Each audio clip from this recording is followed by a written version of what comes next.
Bless you. అందరు కూర్చుందాం. లయమైపోవు లోకములో నేను పడకున్నా, నిత్యము నన్ను నీ ఆత్మతో నింపి నిరూపించుము నా దేవా, నింపి నిరూపించుము. ఓ యేసయ్యా, నీవే నా మార్గము. ఓ యేసయ్యా, నీవే నా మార్గము నా దేవా. దేవునికి మహిమ కలుగునుగాక.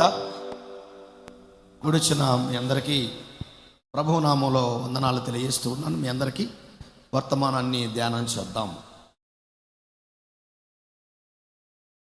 ఈరోజు ఇలాంటి తండ్రి ఎక్కడున్నాడండి అనే అంశం మీద మాట్లాడుకుంటున్నాం.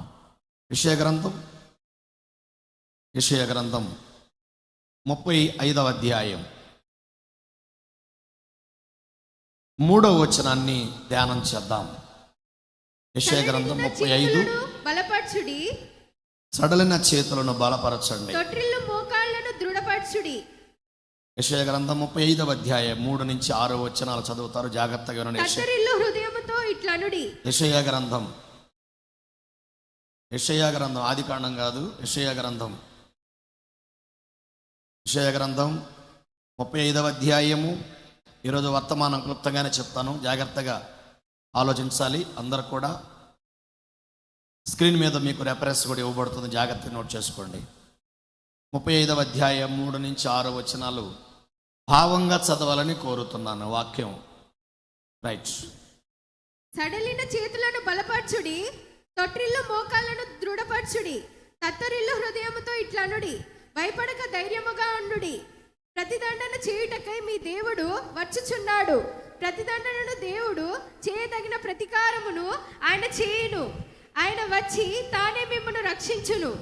గ్రుడ్డివారి కన్నులు తెరవబడును, చెవిటివారి చెవులు విప్పబడును, కుంటివాడు దుప్పి వలె గంతులు వేయును, మూగవాని నాలుక పాడును, అరణ్యములో నీళ్లు ఉబుకును. ఆమేన్. మంచి మాటలు మనం చదువుతూ వచ్చాం. ఆయన కుంటివారికి ఏమిస్తాడట? కళ్ళు. గుడ్డివారికి కళ్ళు, మోగవారికి నోరు, చెవిటి వారికి వినికిడి చెవులు. ఈ మాట భక్తుడైనటువంటి యెషయా ప్రవక్తలలో పెద్ద ప్రవక్త అయినటువంటి యెషయా గారు. ప్రవక్తలలో చిన్న ప్రవక్తలు ఉన్నారు, పెద్ద ప్రవక్తలు కూడా ఉన్నారు. రైట్. పెద్ద ప్రవక్తల్లో ఒకడైనటువంటి ప్రవక్తే ఈ యొక్క యెషయా. పరిశుద్ధాత్మ ప్రేరణతో యెషయా గారు నింపబడి యేసుక్రీస్తు రాకముందు, క్రీస్తుకు పూర్వం 740 సంవత్సరాలకు ముందు ఈ మాట చెప్తున్నాడు. ఇది ఎంత రికార్డ్ చూడండి. ఆమేన్.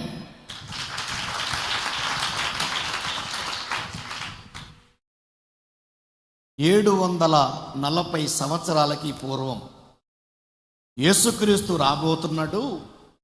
సడలిన చేతులను బలపరచండి, తొట్రిల్లు మోకాళ్లను దృఢపరచండి, భయపడబాకండి.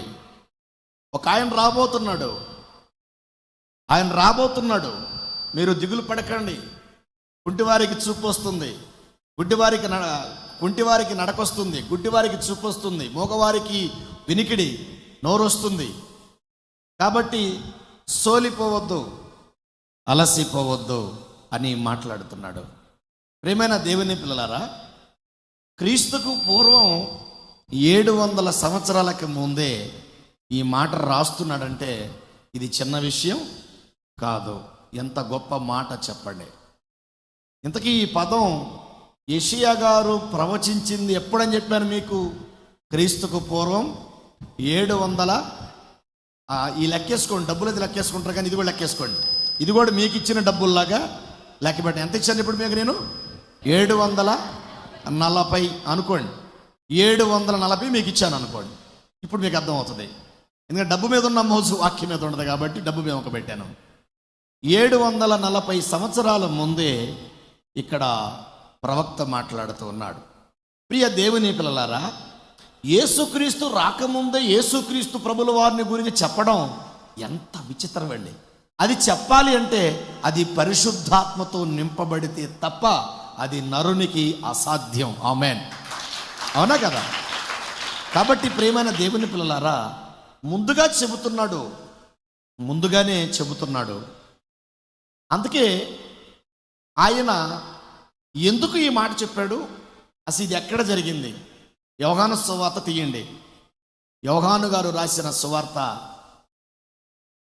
5వ అధ్యాయాన్ని మనం చూడగలిగితే ఒకసారి 2 నుంచి 5 వచనాలు పూర్తిగా ధ్యానం చేద్దాం. 5, 6, 7 వరకు. యెరూషలేములో గొర్రెల ద్వారము దగ్గర, యోహాను సువార్త 2వ అధ్యాయం, క్షమించండి 5వ అధ్యాయం 2 నుంచి పూర్తిగా చదువుతా, జాగ్రత్తగా వినండి. యెరూషలేములో గొర్రెల ద్వారము దగ్గర హెబ్రీ భాషలో బెత్సెదా అనబడిన నేను చదువుతా, చూపించండి.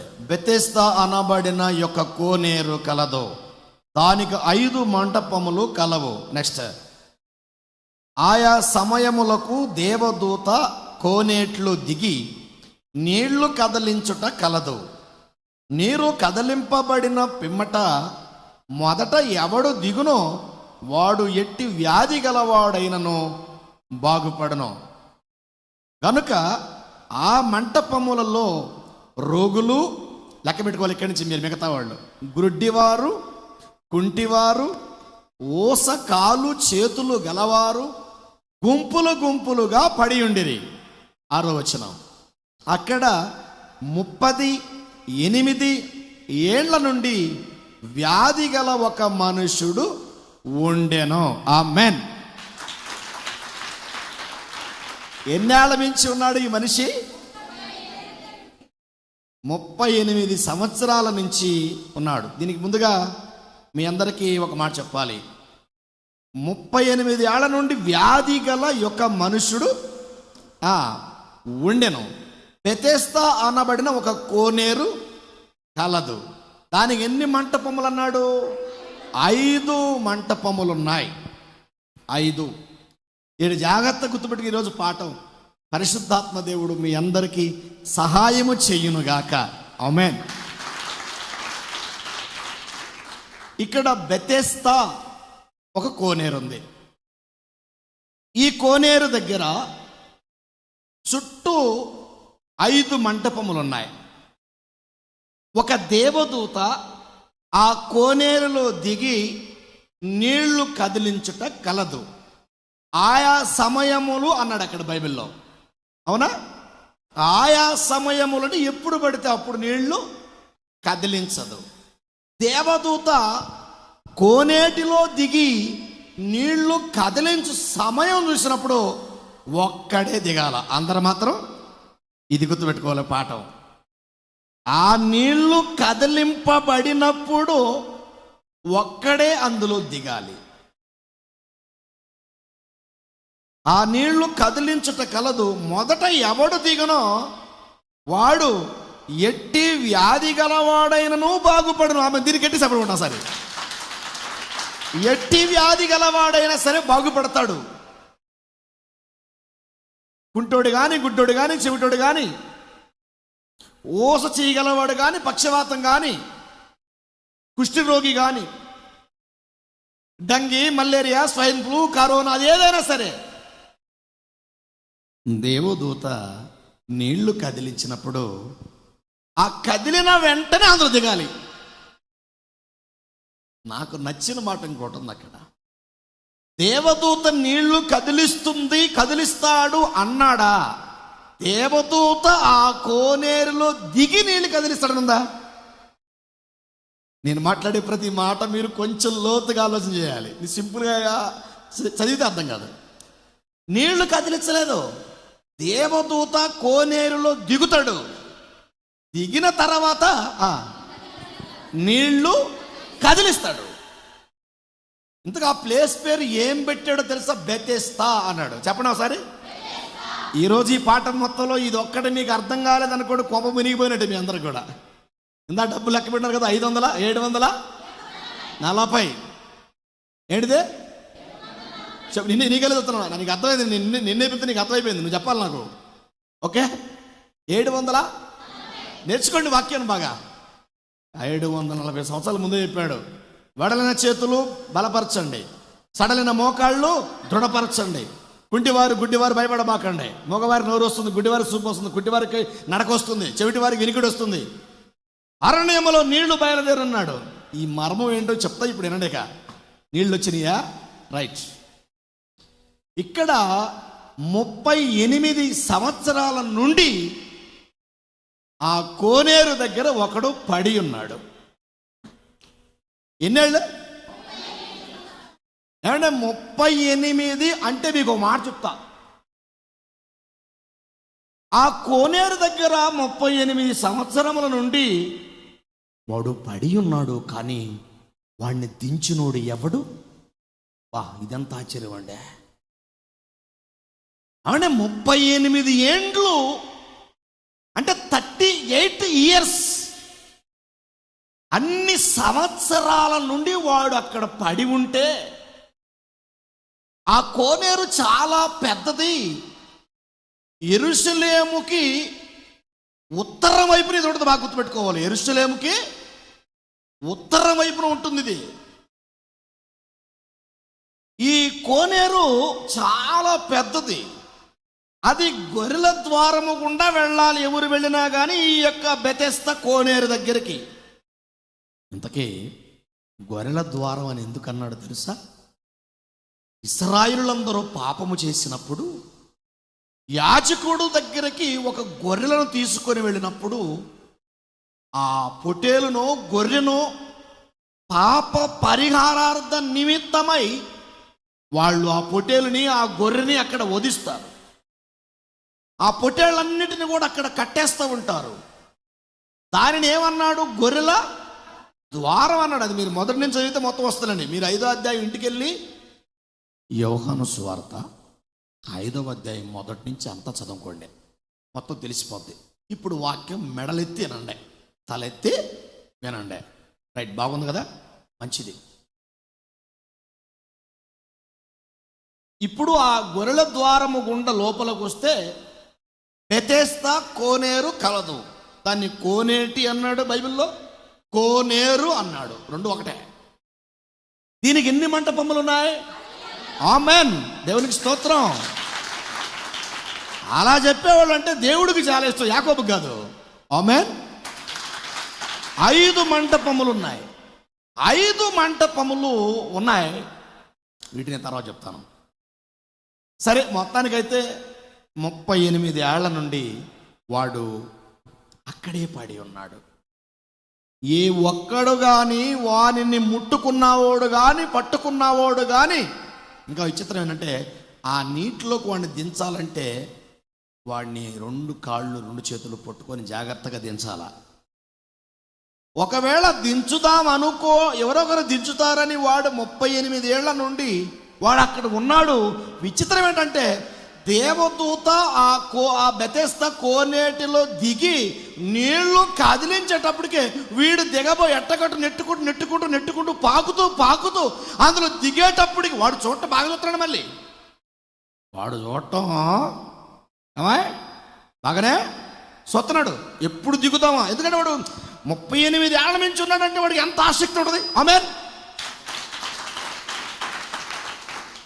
కానీ మొత్తానికైతే ప్రయత్నం చేస్తున్నాడు, నిఘా వేస్తున్నాడు, కన్నార్పుని ఇలాగే చూస్తున్నాడు. వచ్చిపోయే వాళ్ళు ఏదో పెడుతున్నారు, తింటున్నారు, ఓకే బాగుంది, కాలం గడుపుతున్నాడు, ఓకే రైట్. ఆ దొర్లుకుంటూ అటు పోతా ఉన్నాడు, వస్తున్నాడు, ఓకే రైట్. మొత్తానికైతే మొత్తం కోనేరులో దిగాలంటే మాత్రం చాలా లోతుగా ఉంది. అయినా సరే దిగొచ్చు, కానీ దిగాలంటే కాళ్ళు లేవు. బహువ్యాధి కలిగిన వాడు అన్నాడు బైబిల్లో. ఏమన్నాడు? బహువ్యాధి గలవాడు అయ్యున్నాడట. కానీ ఎవరో అతన్ని పట్టించుకోలేదు. 38 ఏళ్ల నుంచి అక్కడే ఉన్నప్పుడు కనీసం ఎవరైనా ఒరే ఇన్ని ఏళ్ల నుంచి ఇక్కడ ఉన్నావా? నేను అందరూ ఒక విషయం చెప్తానండి, మీరు ఆశ్చర్యపోతారు మీరంతా. యేసుక్రీస్తు ప్రభుల వారు వయసు ఎంత? 33.5 అనుకుందాం. ఈడు వయసు ఎంత? వయసు కాదు, ఈడు ఆడున్నది కాలం 38 ఏండ్లు.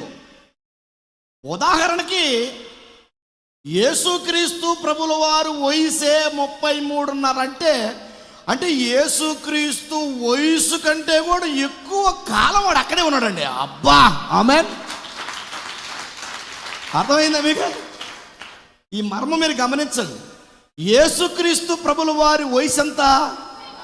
33 వేసుకోండి. నారదారంటే కుదరదు కాబట్టి 33 వేసుకోండి. కొంచెం 33 సంవత్సరాలు యేసు ప్రభు వయసు అయితే యేసుక్రీస్తు పుట్టక ముందు నుంచి వాడు అక్కడ ఉన్నాడు. అబ్బా,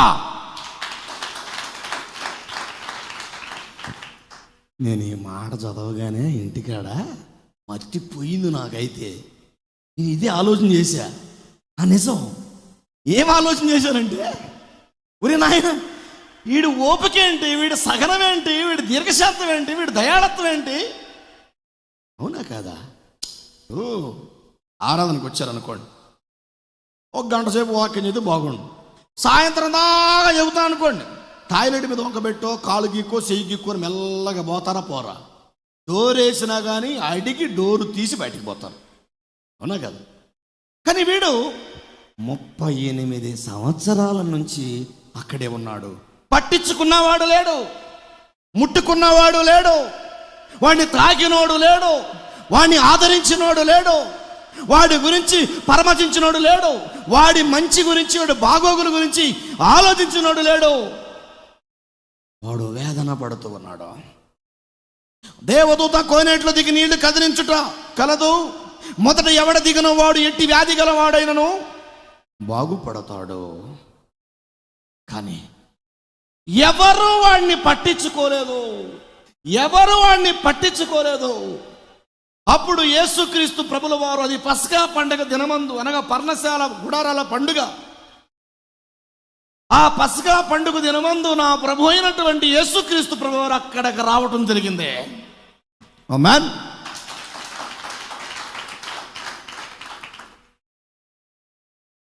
ఎక్కడికొచ్చాడు?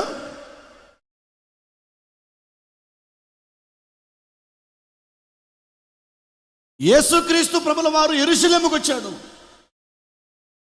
ఆ బెతెస్దా కోనేరు దగ్గర 5 మంటపములలో ఒక మండపము దగ్గర వాడు పడి ఉండుట యేసయ్య వాడిని చూస్తున్నాడు. ఎవడు వారిని ఆదరించలేదు వాడిని. ఇంకా విచిత్రం ఏంటంటే, అనేక మంది క్షయరోగులు, కుంటివ్యాధి వారు, పక్షవాత గలవారు, కుష్ఠరోగులు, గుడ్డివారు, కుంటివారు, గూనివారు, చెవిటివారు, మూగవారు, అనేక మంది రోగులు 5 మండపముల దగ్గర ఉన్నారు. ఇక సొంత ఎక్కడుంది వీడికి? లేదు. ఎంతోమంది వస్తున్నారు, బాగుపడుతున్నారు, వెళుతున్నారు. మీకు ఒక మాట చెప్పాలి ఈ సందర్భంలో, తప్పుగా అనుకోకండి. నాకు నిజంగా దేవదూత కోనేరులో దిగి, బెతెస్దా కోనేరులో దిగి నీళ్లు కదిలిస్తుంది, అప్పుడు అందరూ స్వస్థత పడుతున్నారు అన్నప్పుడు, నేను నిజంగా అభిషేక తైలం గురించి నేను ప్రార్థన చేస్తున్నప్పుడల్లా, ప్రభువా నీ దేవదూత ద్వారా ఈ అభిషేక తైలాన్ని కదిలించని అడుగుతాను నేను. ఆమేన్. ఎవరైనా ప్రత్యేక ప్రార్థనకు వచ్చినప్పుడు ఇది అడుగుతాను, నా హస్తనిక్షేపణకు ముందుగా నీ దేవదూత ద్వారా వీరిని ముట్టు ప్రభువా అని ప్రార్థిస్తాను. అందుకే చూడండి, మన సంఘంలో ఎవరు నేను ప్రార్థన చేయను బాబు అన్నా సరే ఎంత ప్రేమతో వస్తారండి. అంతా ఊడ్చి అయిపోయిందాక 1 గంటకు ఆరాధన అయిపోద్ది, 3 గంటల దాకా ఉంటాడు ప్రార్థన కోసం. ఎంత ఆశ్చర్యం అండి! 1 గంటకు ఆరాధన అయిపోతే 3 గంటల వరకు వెయిట్ చేస్తూ, మళ్ళీ చేతిలో డబ్బులు పట్టుకొని, స్పాన్సర్ కవర్లు పట్టుకొని లైన్లో వచ్చి ప్రార్థన చేయించుకుని ఇదే అడుగుతా. 38 ఏళ్ల నుంచి వాడు భయంకర రోగితో ఉన్నప్పుడు ఒక దేవదూత నీటిలో దిగి ఆ నీళ్లు కదిలించు సమయమున ఎవడైతే అందులో దిగుతాడో వాడు స్వస్థత పొందుతాడు. మ్యాన్, అలాగే నీ బిడ్డలను స్వస్థపరచమని నేను ఎప్పుడు కూడా ప్రార్థన చేస్తూ ఉంటాను. ప్రేమైన దేవుని పిల్లలారా, మీరు వాక్యాన్ని గమనించినోడికి అర్థమవుతుంది తప్ప విని వెళ్ళిపోయేవారికి అర్థం కాదు. ప్రేమైన దేవుని, నేను మీ అందరికి ఏం చెప్తానంటే, దేవుని దీవెనలు కావాలంటే ఎవరిని అడగబాకండి, వాక్యం శ్రద్ధగా వినండి. వాక్యము ఎవరైతే శ్రద్ధగా వింటారో వారి మీద యేసయ్య చూపు ఉంటుంది. ఆమేన్. 38 ఏళ్ల నుండి భయంకరమైన వ్యాధితో ఆ బెతెస్దా కోనేరు దగ్గర పడి ఉన్నటువంటి వాడిని యేసయ్య చూసి, పండగకొచ్చినోడు పండగ చూసుకొని వెళ్ళిపోకుండా వాని దగ్గరకు వచ్చి, యేసు వాడు పడి ఉండుట చూసి, వాడు అప్పటికి బహుకాలము నుండి ఆ స్థితిలో ఉన్నాడని ఎరిగి, స్వస్థపడగోరుచున్నావా అని అడిగాను. ఆమేన్. ఏమడిగాడు? అందరు చెప్పండి, తల్లపైకి చెప్పండి. ఏమడిగాడు? స్వస్థపడగోరుచున్నావా. నేను అడుగుతున్నా, 38 ఏళ్ల నుంచి వాడు స్వస్థత కోసం అక్కడుంటే మళ్ళీ నేను అడుగుతాడు ఆ మాట? మీకు అర్థమైంది ఎంతకి? మీకు ఏమండి? మీరు ఆలోచిస్తున్నారు, వాక్యం ఆలోచిస్తున్నారు, వెనక కూర్చున్నవాడు మీరంతా ఆలోచిస్తున్నారు అంత వాక్యాన్ని. ఇప్పుడు యేసుక్రీస్తు ప్రభుల వారు అడిగే తీరు చూడండి. నువ్వు స్వస్థపడగోరుచున్నావా. అసలు ఈడు ఉంది ఎందుకు ఇక్కడ? స్వస్థపడడానికి. మళ్ళీ ఈయన అడగటం ఎందుకు ఇక్కడ? ఇది ఎంత ఆశ్చర్యం, దూరం అండి. ఏమన్నా ఆ టైంలో అట్టాడు. ఇప్పుడు ఒక మాట చెప్తానండి. ఇప్పుడు మీకు బాగా పుండు రేగిందండి. ఆ పుండు మీద నేను పుల్లబెట్టి కెలుగుతాడు, మీకు ఎట్టడదండి? మంట పుట్టితో పుట్టదా? అసలు ఈడికి ఎంత 38 ఏళ్ల నుంచి వాడు అక్కడ ఉన్నప్పుడు నా యేసయ్యకి తెలీదా? తెలుసు కాబట్టే వచ్చాడు. ఆమేన్. వచ్చాడు, తెలుసు కాబట్టే వచ్చాడు. ఆ వచ్చిన వాడు పండగ చూసుకొని వెళ్ళలేదు, కానీ 38 ఏళ్ల నుండి రోగి అయి ఉన్నాడని నా ప్రభు ఆలోచన చేసి వాని దగ్గరకు వచ్చాడు. యేసు వాడు పడి ఉండుట చూచి, వాడు అప్పటికి బహుకాలము నుండి, ఏ కాలం? కాలము అన్నాడా, బహుకాలం అన్నాడా? ఈ మాట అందరు చెప్పండి ఒకసారి. బహుకాలం అనండి. ఇప్పుడు దేవుడు మాట్లాడుతున్న మాట తన సేవకుని ద్వారా ఈ ఉదయకాలము ఆరాధనకు వచ్చిన వారు కానీ లైవ్ ద్వారా వింటున్న దేశ విదేశాల్లో ఉన్న వారికి నేను చెప్పేది ఒకటే, బహుకాలము నుండి సాతానుడు నిన్ను వ్యాధులతో, రోగాలతో, కష్టాలతో, నష్టాలతో, వ్యాధులతో, బాధలతో, రుగ్మతలతో, వస్త్రహీనతతో, కరువుతో, ఖడ్గంతో, అప్పులతో, రోగాలతో నిన్ను పడి ఉంటే నా యేసయ్యకి నీ జీవితాన్ని అప్పగించి చూడు. ఆమేన్. వండర్ ఉంటుంది. వాడు అడుగుతున్నాడు, నీవు స్వస్థపడగోరుచున్నావా? అప్పుడు వాడంటాడు, ఆరోగి, అయ్యా. ఏమన్నాడు? అయ్యా, నీళ్లు కదిలింపబడినప్పుడు నన్ను కోనేటిలోనికి దించుటకు నాకు ఎవడు లేడు గనుక నేను వచ్చునంతలో మరి ఒకడు నాకంటే ముందుగా దిగునని ఆయనతో ఉత్తరమిచ్చిన. ఆమేన్. తన బాధని ఎలా చెప్పుకుంటున్నాడో చూడండి, మళ్ళీ చెప్తాను. ఆరోగి, అయ్యా, నీళ్లు కదిలింపబడినప్పుడు నన్ను కోనేటిలోనికి దించుటకు నాకు ఎవడునూ లేడు గనుక నేను వచ్చునంతలో నుండి ఒకడు నాకంటే ముందుగా, అంటే ఇటు దిగాలనుకున్నాడు. వాస్తవంగా ఇటు దిగాలనుకుంటున్నాడు, కానీ నాకంటే ముందుగా దిగునని ఆయనకి ఉత్తరం ఇచ్చాను. ఇప్పుడు నా యేసయ్య అన్నాడు, యేసు నీవు లేచి నీ పరుపెత్తుకొని నడుమని వానితో చెప్పగా, ఆమేన్, వాడు వెంటనే లేచి పరుపెత్తుకొని వెళ్ళిపోయి. ఇది ఎక్కడ మిరాకిల్ అండి బావు. ఆమేన్.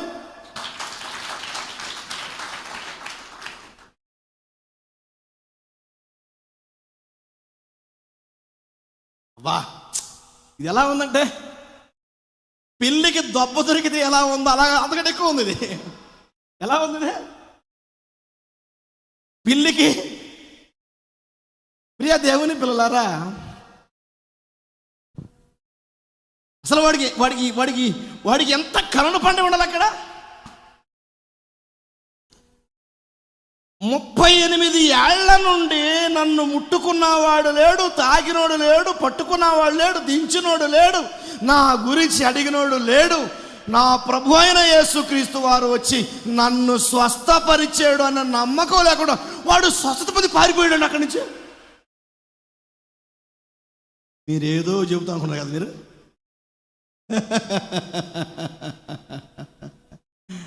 అవునా? ఏదో చెబుతాను. నేను ఎందుకు చెబుతాను మీ అందరికీ? యేసయ్యన నమ్మినోడు ఎప్పటికీ చిన్నోడు కాడో దానికి నేనే సాక్షి. ఎప్పటికీ చిన్నోడు కాడు. ఆయన ఎవరనుకున్నావు? అరే 38 ఏళ్ల నుండి ఎంతో మంది స్వస్థత పొందుతున్నారు. కానీ విచిత్రం ఏంటంటే దేవదూత నీళ్లు కదిలిస్తే ఒక్కడే దిగాలి, నా యేసయ్య మాటిస్తే అందరికీ స్వస్థత వచ్చేస్తుంది. ఎంత మహత్యం అండి ఇదే. వండర్ వర్తమానం అండి ఇదే కదా. యేసుక్రీస్తు పుట్టక ముందు నుండి వాడు అక్కడ ఉన్నప్పుడు వాడు ఏమన్నా లేసి, ప్రభు దీనుండయ్యా, దౌర్భాగ్యం. అంతే ప్రభు ఒక మాట అన్నాడు, రేయ్ నీ ఎన్నడు పాపము అన్నాడు అక్కడ. ఆడన్నాడు ఆ మాట, ఎన్నడు పాపము. అది కిందకి మీరు చదువుకుంటూ వస్తే ఎన్నడు చదువుతావు ఆ మాట, ఎన్నడు పాపము అన్నాడు. చాలే ఏమైపోయింది ఇంకా. ఎన్నడు పాపము చేయకు అంటే వాడి పాపము ద్వారా సాతానుడు వాడిని ఏం చేశాడు? పట్టుకున్నాడు, బలహీనతో పెట్టేశాడు. మీ అందరికీ ఒక మంచి విషయం చెప్తాను. మనందరికీ ఏ సమస్య, అందుకే ఇది ఉదయకాలం దినవాక్యంలో మీకు చెప్పాను. ఒక వ్యక్తికి రోగం వచ్చినా, కష్టం వచ్చినా, నష్టం వచ్చినా, వ్యాధి వచ్చినా, బాధ వచ్చినా, రోగాలు వచ్చినా, అప్పులు వచ్చినా అది సాతాను ద్వారే తప్ప అది యేసయ్య ద్వారా కాదు. ఎందుకంటే వాడు ఎంతో మందిని బలహీన, అందుకంటే 18 సంవత్సరం నుంచి నడువంగిపోయిన స్త్రీ అపవాది చేత ఆమె ఏమైంది? నడువంగిపోయిందంట. వీడెన్ని ఏళ్ళ మించున్నాడు? 38 ఏళ్ళ మించున్నాడు. కానీ వాడిని పట్టించుకున్నవాడు లేడు. కానీ యేసయ్య వాడిని నోటి మాటతో, ఏమండి కొన్ని సంవత్సరాల నుంచి యేసుక్రీస్తు ప్రభుల వారు రాకముందు నుంచి ఆ కోనేట్లు 100 మంది, 1000 మంది, లక్షల మంది దిగి ఉంటున్నప్పుడు మాటతోటి వీడికి స్వచ్ఛత రాగానే యేసయ్యని ఏమనుకోవాలండి? ఒరే నాయనా, ఇటువంటి దేవుడు రాయనా కదా. దానికి 5 మండపములు కలవు. ఆ 5 మండపముల దగ్గర ఎంతో మంది ఉన్నారు రోగులు. కానీ అందరూ చూస్తూ ఉంటుండగానే వాడు దిగ్గున లేచి తన పరుపెత్తుకొని పారిపోయాడు. ఆమేన్.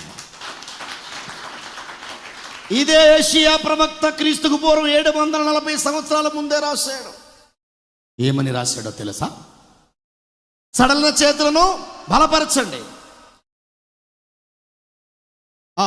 కృంగిన మోకాళ్ళను, తొట్టిల్లిన మోకాళ్ళను దృఢపరచండి. కుంటివారు దిగులు పడకండి, గుడ్డివారు దిగులు పడకండి, గూనివారు, చెవిటివారు, మూగవారు అవసరంలా రాబోతున్నాడు ప్రతిదండన చేయడానికి.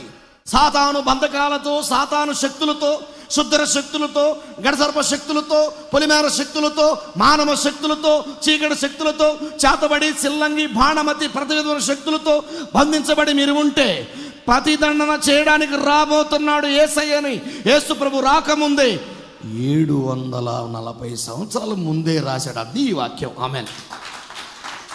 అర్థమైంది మీకు? యెషయా గ్రంథంలో రాయబడిన మాట దాని గురించే. మీరు ఎప్పుడన్నా చదివారు దీన్ని? ఈ మాట ఆ మాట ఒకటి ఇప్పుడు చదివారు మీరు? అందుకే వాక్యాన్ని పరిశుద్ధాత్మ ప్రేరణతోటి చదవాలి. చదవటం కూడా కాదు, నేర్చుకోవాలి. క్రైస్తవులు ఎలా అలవాటు పడ్డారంటే ఏదో చర్చికి పోవాలో దేవుడు దీవించడం అనుకున్నారు. అదే చూడండి, దేవుడు మాటలు వింటున్నప్పుడు ఒళ్ళంతా చెలబడుతూ ఉంటుంది, నడువు నొప్పులు వస్తాయి, కాళ్ళు నొప్పులు వస్తాయి, వినబుద్ధి కాదు, తల గీక్కుంటాడు, కాళ్ళు గీక్కుంటాడు, గజ్జి ఉంటుందేమో తెలియదు కానీ ఏమైనా ఉంటుందేమో తెలియదు, థియేటర్ ఉంటుందేమో తెలియదు, ముక్కు గీక్కొని ముక్కులు ఏళ్ళు పెట్టుకొని చెవుళ్ళు పెట్టుకొని. అదే సినిమా చూస్తుంటే ఎడ చూస్తాడు. అదే సీరియల్ రానండి, పక్కన నువ్వు పక్కన రిమోట్ ఎక్కడ ఉంది. మీకు తెలుసు విషయం, మొన్న టీవీలో ఒక అద్భుత న్యూస్ వచ్చింది. భర్త రిమోట్ లాక్కున్నాడని భార్య ఆత్మహత్య చేసుకుంది. ఏమి లాక్కున్నాడని శాలిని ఏమి లాక్కున్నాడు వచ్చిందో, రిమోట్ లాక్కుంటే సున్నితో ఫ్యాన్ వేసుకుంది. అందుకు దయచేసి ఫ్యాను కొద్దిగా కనిపెట్టాడు జాగ్రత్తగా. అందుకు దయచేసి భర్తలో భార్యలేవి అనకండి, కొంప మునిగిపోద్దా అంతే. రిమోట్ లాగేసుకున్నాడు ఇక అంతే. ఎమ్మడం నా రిమోట్ లాక్కుంటావా? ఆయన అనుకున్నాడు పేడా వదిలింది ఇంకెన్న లాక్కోవద్దు అనుకున్నాడు. ఆమెన్. ఏమనుకున్నాడు? ఇక ఎన్నడు కూడా ఆమె లేదుగా లాక్కోవడానికి. బతికన్నా ఉంటే కొంచెం రోగంతో నా రిమోట్ నాకే లాక్ అంతే పెద్ద కదా. కానీ ఇక రిమోట్ లాక్కోవడానికి ఆమె లేదు, పోయింది. ఆయన అనుకున్నాడు పెద్ద పేడ ఉంది అనుకున్నాడు. అంతే కదా మరి. ఇప్పుడు తుమ్మితే ఊడిపోయి ముక్కుతో ఊడి కాపరి చేస్తాడండి. అందుకని ప్రియ దేవుని పిల్లల వాక్యం దగ్గర సిరట్ల పుట్ల కాదు, శ్రద్ధగా వినాలి. మరీ ఏమో యేసుపాదాల కాడ కూర్చొని వాక్యం తల పోసుకొని చూడండి. ఆమెన్. ఏం పోసుకుంది అంటే మెదడులోకి వాక్యం పోసుకుంటుంది. ఈ 38 ఏళ్ల నుంచి వీడు కూడా ఆ దేవదూత ఎప్పుడు నీళ్లు కదిలిచ్చిందని చూస్తున్నాడు. కదిలిచ్చినప్పుడు సూత్రాడుగా దించులోనే వెళ్ళాడు. ఎందుకంటే వాడికై వాడు ఎగలాడు. ఇందులో ఒక మాట చెప్తాం మీ అందరు కూడా, చివరి మాట, మంచి మాటలు. బెతెస్దా అనగా కనికర గృహము అని చెప్పండి ఒకసారి. బెతెస్దా అనగా కనికర గృహము, లేకపోతే కరుణా గృహము. ఈ కనికర గృహముగా సూచనగా ఎవరైతే బెతెస్దా కోనేటి దగ్గరకు వచ్చి దేవదూత నీళ్లు కదిలించినప్పుడు దిగుతాడో వాడు కనికరింపబడతాడు, వాడు బాగుపడతాడు, వాడు స్వస్థత పొందుతాడు, వాడు విడుదల పొందుతాడు. అయితే ఇప్పుడు కనికర గృహమైనటువంటి నా యేసయ్య కరుణా సంపన్నుడై కనికర సంపన్నుడై ఎవడు ముట్టుకొని వానిని యేసయ్య దగ్గరకు వచ్చి నోటి మాటతోటి శబ్దంతో వాడిని పైకి లేపాడు. మ్యాన్, ఇది కనికరం కలిగిన వాడు. ఆయన కనికరములు ఎదుట ఎంత ఘోర పాపినైనా ప్రేమతో క్షమిస్తాడు. అమ్మా, క్షమిస్తాడు. క్షమించుటకు సిద్ధమైన మనసు గలవాడు. వాడేమన్నా ప్రార్థన చేశాడా? పాటలు పాడాడా? వాయిద్యాలు వచ్చాడు నా కుమారులాగా? ఏం చేయలేవాడు. వాడు ఖాళీ, వాడు పడి ఉన్నాడు. కానీ నా ప్రభు వచ్చి స్వస్థ పడగోరుచున్నావా? అప్పుడు మేము అడుగుతా, ఇష్టంతోనే వచ్చారా మందిరంలోకి అని అడుగుతా. ఆయన ఇష్టంతో రాక దేనికి వచ్చావేంటి అనేవాళ్ళు కూడా ఉంటారు ఆత్మలో. బయటకు అందరూ లేరు, అంత ధైర్యం ఎవరికి లేదులే. ఇప్పుడు ఇన్నేళ్ల నుంచి ఎక్కడ లేదు అది. సభలు వేల మంది సభల్లో కూడా ఎందుకో తెలియదు దేవుడు అక్కరపించాడు మనకి. ఎవరు అనలేదు అనుకోండి, ఆత్మ అనుకోవచ్చు. ఏంది పాస్ట్ ఎట్లా మాట్లాడతాడు? నేను ఎప్పుడు ఒక మాట అంట, ఏమని? శ్రద్ధగా వినేవాళ్ళు లోపల ఉండే, ఎవరికి వినడానికి అవకాశం ఇంట్రెస్ట్ లేకపోతే ఇప్పుడు లేచి బయటికి వెళ్ళిపోయి అప్పుడు వాళ్ళు ఏమనుకుంటారు, ఇష్టం లేకపోతే మేము ఎందుకు వచ్చేవాళ్ళు అక్కడికి? మేము ఆత్మ అనుకోవచ్చు. ఇవన్నీ ఎందుకు అడుగుతాడు? యేసు అడుగుతున్నాడు, నువ్వు స్వస్థపడగోడుచున్నావా? నీకు రక్షణ కావాలా వద్దా? నీకు మారు మనసు కావాలా వద్దా? నీకు పాపక్షమాపణ కావాలా వద్దా అని యేసయ్య అడుగుతున్నాడు. ఇప్పుడు మీ అందరినీ నేను అడుగుతున్నా, 38 ఏళ్ల మించున్న వాడిని బాగు చేశాడు. నీవెన్నేళ్ల మించి నీ ఇబ్బందులో ఉన్నావో నీ ప్రభు చేతులు నీ జీవితాన్ని చూడు, మీసం మెలదిప్పుకొని బతుకుతావు రాబోయే దినాల్లో. అనుభవంతో చెబుతున్నా. చాలామంది భక్తిలో ఉండి భక్తిని వదిలిపెట్టుకుంటున్నారు. అక్రమము విస్తరిస్తున్న కొలది ప్రేమ, అనేకులలో ప్రేమ చల్లారిపోతుంది.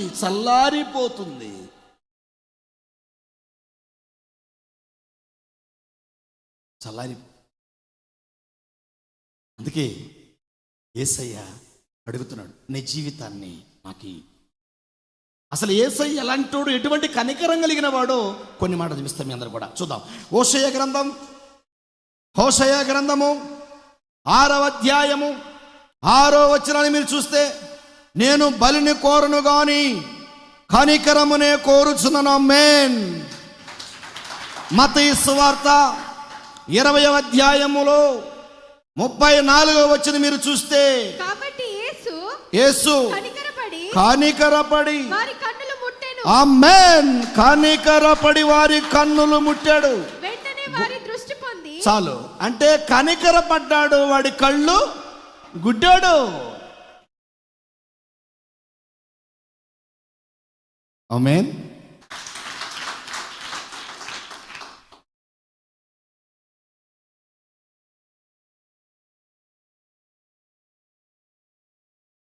ఆ గుడ్డివాడు ఎంతో బాధతో దావీదు కుమారుడా అని పిలుస్తున్నాడు. మీరు పాడబడతారు కదా, దావీదు కుమారుడా.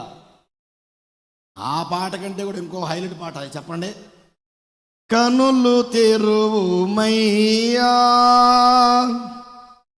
నా కనులు తెరువుమయ్యా యేసయ్యా, కనులు తెరువుమయ్యా, చూచుచున్నాను కొందరు గాని చూడకనే అందుడనైతిని. అయ్యా నా కళ్ళు తెరువయ్యా అన్నాడు. యేసు ఆ గుడ్డివారి మీద కనికరపడి, నెంబర్ 1లో నేను బలిని కోరను గాని కనికరమనే కోరుచున్నాను. ఆ గుడ్డి వారిని కనికరపడి వారి కన్నులు ముట్టెను. మత్తయి సువార్త 15వ అధ్యాయములో 35వ వచనములో, వారికి తిననేమియూ లేదు గనుక కనికరపడుచునని 32లో చూడండి. అక్కడ 32వ వచనం 15వ అధ్యాయము మత్తయి సువార్త 32లో, అందరూ కొండ మీద ప్రసంగం వింటూ ఉన్నారు. అప్పటికి 3 రోజులైంది. పిల్లరా మీరు గమనించాలి. ఇక్కడ ఎన్ని రోజులు చెప్పండి? ఎన్ని రోజులు? అందరు పాపం సాటున్న నాగపట్ల పాపం పిల్లరడ్డు వచ్చింది కదా. 3 రోజుల మించి వారు సువార్త వింటున్న వాక్యం వింటున్నారు. యేసయ్య కొండ మీద కూర్చొని వాక్యం చెప్తా ఉన్నాడు. 3 రోజుల మించి వాక్యం చెప్తున్నప్పుడు వారు యేసు మాటలను బట్టి ఆకలి మర్చిపోయారట. ఇది గుర్తుపెట్టుకోవాలి. ఏం మర్చిపోయారు? మీరు ఆరాధన అయిపోగానే ఏం దేనికి వెళ్తారు ఇంటికి? నేను నవ్వానంటే మీకు అర్థమైపోయినట్టు లెక్క అనమాట. ఆమేన్. అవునా? దీనికి మా ప్రొఫెసర్ గారు అడగండి, స్పష్టంగా మీకు చెబుతాడు. కావాలంటే దేనికి పోతారు ఇంటికి మీరు ఆరాధన అయిపోగల? ఆగండి సార్, మా భార్య ఈరోజు గుమ్మలాడిస్తుంది. ఏంది? వంకాయ, గుత్తి వంకాయ కాదు చాలని. మా జోసన ఇందాక అంటుంది గుత్తి వంకాయ పేద నాన్న అంటుంది. ఎవరు చెప్పారు గుత్తి వంకాయ అని? యాప్రోటి గుత్తి వంకాయ కాదు, మటన్, చికెన్. కొంతమంది ఇంట్లో భార్య సోమరిపోతూ ఉండదనుకో, హోటల్కి మటన్ బిర్యానీ, చికెన్ బిర్యానీ. కానీ వాళ్ళు 3 రోజుల మించి వారికి ఏమీ కూడా లేదు. అప్పుడట ప్రభు అట వారి మీద కనికరపడి, చదువుమాట, కనికరపడి కనుక వారి మీద కనికరపడుచున్నాను, వారు మార్గంలో మూర్ఛపోదురేమో అని. వారు మార్గంలో మూర్ఛపోదురేమో. ఒకవేళ బీపీ డౌన్ అయిపోయి మూర్ఛపోతారేమో 3 రోజులు అన్నం లేదని వారిని ఉపవాసముతో పంపివేయుటకు నాకు మనసు లేదు. అబ్బా కొట్టు సపడు కొట్టు. అబ్బా అబ్బా అబ్బా అబ్బా. మీరు పాడతారు కదా, మనసున్న మంచి దేవా నీ మనసును నాకిచ్చా. ఉందా నిజంగా ఆయన మనసు నీకు? ఎవడు చెప్పాడు? పంపు దగ్గర నీళ్లు పడుతుంటే నల్లకాడి నీళ్ళు పడి చూడాల. పల్లెటూరు గ్రామాల్లో, హైదరాబాద్లో అందరికి ఇళ్ళలో అవుతాయి నీళ్ళు, అందరు ఇళ్ళలో అవుతాయి కదా. గ్రామీణ ప్రాంతం చూశానండి. ఒక ఆమె వశ నేనే ముందు వరుస పెట్టిందని చెప్పేసి జుట్టు పట్టుకొని లాగుతుంది. తీరా చూస్తే ఆమె జుట్టు పట్టుకొని ఏముంది, ఇద్దరు లాక్కున్నారు. ఏంటంటే వాడిద్దరు ప్రార్థనకు పోతారట. వాడిద్దరు ఎడపోతారో చచ్చిపోతారట. తీరా విచిత్రంటే పాప అవతల పెట్టుకుంది, ఇగ్గు పెట్టుకుంది కావాలా. ఏమో పట్టుకొని ఒక్క గుంజుడు గుంజలేక నా సాగర బోడుగుండ మొత్తం పడా. ఆమె నాకు ఇక్కడ ఒక పాఠం అర్థమైంది. ఏంటంటే ఆ నల్ల దగ్గర, పంపు దగ్గర ఆ జుట్టు పెట్టుకోక నాకు అర్థమైన పాఠం ఏంటంటే, ఈ మధ్య రియల్ జుట్టు లేకపోయినా కానీ ఇగ్గు పెట్టుకుని వచ్చేవాళ్ళు కూడా ఉంటారే. ఓ బాబోయ్, జాగ్రత్త అండి పెళ్లి సంబంధాలు పోయేవాళ్ళు. దేవునికి స్తోత్రం. ఆమె అవునా కాదా? అవునండి, అంతే భవిష్యాన్ని, అంతే కదా రుటి, అవునా కదా? అందుకే మనం జాగ్రత్తగా ఉండాలి, దేనికైనా మంచిది. కాబట్టి ప్రేమైన దేవుని పిల్లలారా, కనికరము కలిగిన వాడు 3 రోజుల మించి వారికి ఆహారము లేదని, వారు మార్గ మధ్యములో ఈ అరణ్యములో మూర్ఛిల్లుదురేమో, సోలిపోతారు, అలసిపోతారు, సొమ్మసిల్లిపోతారు, నీరసిల్లిపోతారు, పడిపోతారేమో, అయ్యో బాబాయ్ అనుకొని శిష్యులను అడుగుతున్నాడు, మీరందరికీ ఆహారం పెడదాం అన్నాడు. మత్తిపోయింది శిష్యులందరికీ. ఒరే బాబు, ఆడ కొన్ని వేల మంది ఉన్నారాడ. శిష్యులకు దిమ్మ తిరిగిపోయింది. ఇప్పుడు మా శిష్యులకు వచ్చి అందరూ భోజనం పెడతాడు, ఏమంటారా భలే కొన్నావు, ఇప్పుడు భోజనం పెడతాం, ముందుగా అనుకోవాలి. కానీ శిష్యులు మర్చిపోయింది, ఓ ప్రభువా, ఒకరా ఇద్దరా ఇన్ని వేల మందికి భోజనం ఎట్ట పెడదామని శిష్యులు అన్నారు. అప్పుడు అన్నాడు, మీ దగ్గర తినటానికి ఏముందని అడిగాడు. మా దగ్గర 7 రొట్టెలు 2 చేపలు చాలు. 7 రొట్టెలు 2 చేపలు. వాటిని తీసుకురమ్మన్నాడు. ప్రార్థన చేశాడు. అందరూ తినిన తర్వాత తృప్తి పొందగా మిగిలిన గంపలు 7 గంపలు. Amen, amen. నీకు ఆహారం లేదు ఆయనకు తెలియదా? నీకు అప్పులు రోగాలు ఆయనకు తెలియదా? నువ్వు ఆశపడాల్సింది నీ అప్పులు పోవాలి, రోగాలు పోవాలి, గర్భలు రావాలి, పిల్లలు పుట్టాలి, ఇది కాదు. నువ్వు ఆశపడవలసింది యేసయ్య మీద మాత్రమే. ఆమె ఆయనకి నీ జీవితాన్ని అప్పగించు. నీకేం కావాలని మొత్తం. విచిత్రం ఏంటంటే బెతెస్దా కోనేరు దగ్గరికి అసలు యేసు ప్రభు పండగకు వచ్చాడు. ఒట్టి మాటలు వచ్చింది 38 ఏళ్ల మించి పడి ఉన్న వాని కోసమే వచ్చాడు. ఆమెన్. ఎందుకంటే కనికరం కలిగిన వాడు కదా ఆయన. బలిని కోరడు, కనికరం కలిగిన వాడు ఆయన. కనికరపడి వాడు కన్నులు ముట్టాడు. ఆయన వారి మీద కనికరపడి తిననేమీ లేదని వారికి ఆహారమును సిద్ధపరిచాడు. లోకస్వార్త 7వ అధ్యాయం 13వ వచనంలో ఆమెను చూసి, ఆ విధవరాలను చూసి కనికరపడి ఏడవద్దని పాడెను ముట్టాడు. చాలు. అంటే అర్థం ఏంటంటే ఒక విధవరాలికి ఒక్కడే కొడుకున్నాడు, భర్త లేడు. ఆమెకి ఏడుస్తుంది, నా కుమారుడు చచ్చిపోయాడని. యేసు ప్రభు వెంటనే కనికరపడి ఆ పాడని ముట్టాడు. ఏం ముట్టాడు? ఆ పాడని ముట్టాడు. కనికరపడి కనికరపడి పాడన ముట్టాడు. అంటే ఎంత గొప్పవాడండి మన యేసయ్య. అయ్యో విధవరాలు ఏడుస్తుంది అని చెప్పేసి బాధపడి కనికరపడ్డాడట. ఈరోజు విధవరాలని ఎవడో శుభకార్యాలకు రానివ్వట్లేదో, విధవరాలని చెప్పేసి ఎవరు పసుపు పూయనట్లేదో, విధవరాలని చెప్పేసి గంటేస్తున్నారు, విధవరాలని ఎటువంటి ఫంక్షన్కి రానియట్లేదు. అంతేకాకుండా పొద్దున్న లేవగానే ఎదవరాలు ఎదురు చెప్పేసి ఇది వంకబెట్టి ఆమెను తిడుతున్నారు, నిందలు వేస్తున్నారు, గింటి వేస్తున్నారు, వెలివేస్తున్నారు, పాళ్ళ వెలుపట ఉంచుతున్నారు. అంటరానిదిగా వేశారు ఈ భారతదేశంలో విధవరాలని. నా యేసయ్య అదే విధవరాలిని ఓదార్చి, కనికరించి, ప్రేమించి చనిపోయిన తన కుమారుడిని బతికించాడు నా యేసయ్య. అమ్మ విలువైన ఈ మాటలో హెబ్రీ పత్రిక 4వ అధ్యాయం 16వ వచనం మీరు చూస్తే, మనము కనికరింపబడి కృపాసనము నొద్దకు చేరుదాము అంటాడు. ఆమేన్. పౌలు గారు ఏడ చేరాలి? మనమందరము కనికరింపబడి ప్రభు పాదాల దగ్గర కృపాసనము దగ్గరకు చేరుదామంటాడు. చేరుదామా? ఇప్పుడు మనమంతా కూడా ఆయన పాదాల దగ్గరికి వచ్చేద్దామా? ఆయన పాదాల దగ్గరికి వచ్చి ఆరాధిద్దామా? ఆయన్ని గణపరుద్దామా?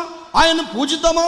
పూజార్హుడు, పూజను అందదగిన వాడు, స్తోత్రార్హుడు, ఘనుడు, విజయుడు, మహోన్నతుడు, మహిమోన్నతుడు, ఆశ్చర్యకరుడు, ఆలోచన ఇచ్చిన సమాధానం మొదటివాడు, కనపడేవాడు, నిన్న ఏకైతే ఉన్నవాడు, తండ్రి తండ్రి అన్నదమ్ముడు, బంధుమిత్రుడు కంటే నిన్నగా ప్రేమించేవాడు, పర్వతాలు తొలగి నా మెట్లు తగిన నా కృపను విడిచి వాగ్దానం చేసినవాడు, నా నిబంధన తొలగి వాగ్దానం చేసినవాడు, స్త్రీ తన తండ్రి బిడ్డ కన్నుగా మారిన వారిని మరచుదని నిన్ను మరణ వాగ్దానం చేసినవాడు. నా వల్ల నీకు దీర్ఘాయువు కలుగుతుందని చెప్పాడు. నీవు జీవించిన సంవత్సరాలు అధికమలతో చెప్పాడు. పర్వతాలు తొలగి నా మెట్టు తప్ప నా కృప నిన్ను విడిచిపోదు, నా అరచేతుల మీద నిన్ను ఆమేన్. కలవరపడినే కొండల వైపు నిలబడతాం. అందరూ కూడా అందరూ నిలబడి కనికరం కలిగిన యేసయ్యకి నీ జీవితాన్ని అప్పగించుకుందాం. కనికరం కలిగిన వాడు కరుణా సంపన్నుడు. కలవరపడినే కొండల వైపు. అందరి చేతులు పైకిద్దాం, 2 చేతులు పైకిద్దాం. నా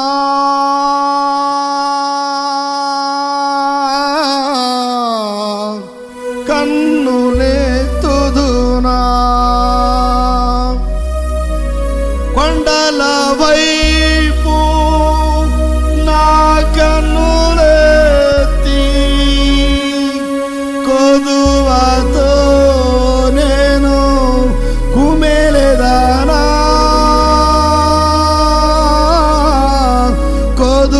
కృపతో నేను కుమేలెదనా, సర్వకృపానిధివి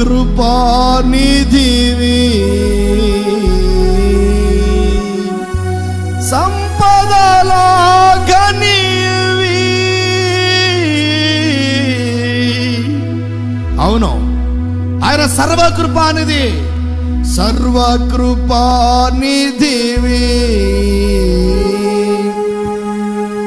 సంపదలో ఘనీవి. యేసయ్యా యేసయ్యా యేసయ్యా యేసయ్యా, కలవరపడిని కొండల వైపు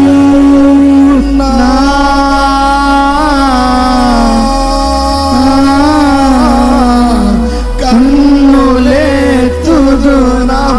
నీ జీవితంలో వస్తున్న శోధనలు బట్టి నువ్వు కలవరపడుతున్నావేమో, నీ జీవితంలో వస్తున్న కష్టాలు నష్టాలు బట్టి నువ్వు కలవరపడుతున్నావేమో, నీ జీవితంలో వస్తున్న అప్పులు రోగాలను బట్టి, అశాంతిని బట్టి, అసమాధానాన్ని బట్టి నువ్వు కలవరపడుతున్నావేమో. 38 సంవత్సరాల నుండి వ్యాధితో పడిపోయిన వాడిని మనుషులు ఎవరు పట్టించుకోలేదు, ఎవరు వారిని ఆదరించలేదు, ఎవడు వాడిని ముట్టుకోలేదు, ఎవరు వారిని తాకలేదు, ఎవ్వరు వారిని 38 ఏళ్ల నుండి వారిని దించినోడు లేడు, వాడిని పరామర్శించినోడు లేడు, వాడికి అవసరమైంది అంటూ అడిగినోడు లేడు. కానీ నా ప్రభు అయిన యేసయ్యా, నీవు స్వస్థపడకోరుచున్నావా? ఇన్నేళ్ల నుంచి అశాంతిలో ఉన్నావు, ఎన్ని సంవత్సరాల నుండి నీవు కృంగిపోయావు. అసలు దేవుడే ఉంటే నా జీవితం ఇలా ఎందుకుంటుంది, దేవుడే ఉంటే నా బ్రతుకు ఇలా ఎందుకుంటుంది, ఎక్కడ చేయి పెట్టినా నాకు కలిసి రావటం లేదు, ఎక్కడికి వెళదామన్న కృంగుదల ఎదురవుతూ ఉంది, బాధలు ఎదురవుతున్నాయి, అప్పులు రోగాలు ఎదురవుతున్నాయి. నా అనేవారు నన్ను వదిలేశారు, నా బంధువులు నా చుట్టాలు నన్ను విడిచిపెట్టారు, అన్నీ ఉన్నప్పుడు మావాడు అంటూ దగ్గరకు వచ్చారు. ఈరోజు ఎవరు నన్ను ఆదరించేవారు లేరు. నా ప్రభువా, నా జీవితం నీకు ఇస్తున్నాను ప్రభువా. మనందరం చెబుదాం, ప్రభువా నా హృదయాన్ని ఇక నుంచి నేను నీకు సమర్పిస్తాను ప్రభువా. ఎన్నో ఏళ్ల నుంచి నా హృదయంలో ఇంకా వ్యాధితో కూడుకున్న పాపము నాలో ఉంటే ఇప్పుడే తీసివేయి ప్రభువా. భయంకరమైన వ్యాధి కంటే ఘోరమైన వ్యాధి కలిగి నా హృదయం మారిపోయిందేమో ప్రభువా. నన్ను ఇప్పుడే దర్శించు ప్రభువా, నన్ను ఇప్పుడే నీ కృపలో జ్ఞాపకం చేసుకో ప్రభువా. నన్ను నీ బిడ్డగా స్వీకరించు ప్రభు అని చెప్పండి. ఎవరు మౌనంగా ఉండకండి. మీరందరూ హృదయపూర్వకంగా పూర్ణ ఆత్మతో ఆరాధనకు యోగ్యుడైన యేసయ్యకి నీ జీవితాన్ని హృదయపూర్వకంగా అప్పగించి చూడు. నీ జీవితం విప్లవాత్మకంగా మార్చేస్తాడు. అమ్మా, విప్లవాత్మకంగా మార్చేస్తాడు, సంచలనాత్మకంగా నిన్ను మార్చేస్తాడు. ఆయన విశ్వాసము కలిగి దుప్పి నీటి వాగుల కొరకై ఆశపడుతున్నట్లుగా, అయ్యా నా ప్రాణము నీ కొరకు ఆశపడుచున్నదయ్యా. నా జీవితం ఇప్పటి వరకు నీకు దూరమైపోయింది, నా హృదయంలో చెడు చోటు చేసుకుంది, నా హృదయంలో ఉన్న వ్యాధిని బట్టి అపవాది నన్ను ఎన్నో నష్టాలకు తీసుకొని వెళ్ళిపోయింది. కనుక తండ్రి, నన్ను ఇప్పుడే నీ బిడ్డగా స్వీకరించు ప్రభువా. అందరు రెండు చేతులు పైకెత్తి ఫుల్లుగా నిండుగా చేతులు పైకెత్తి ప్రభువుని అడుగుదాం. ప్రభువా, నా హృదయాన్ని నీకు సమర్పిస్తున్నాను. హృదయమే అగాధమైన లోయరా, మానవులను మల్పే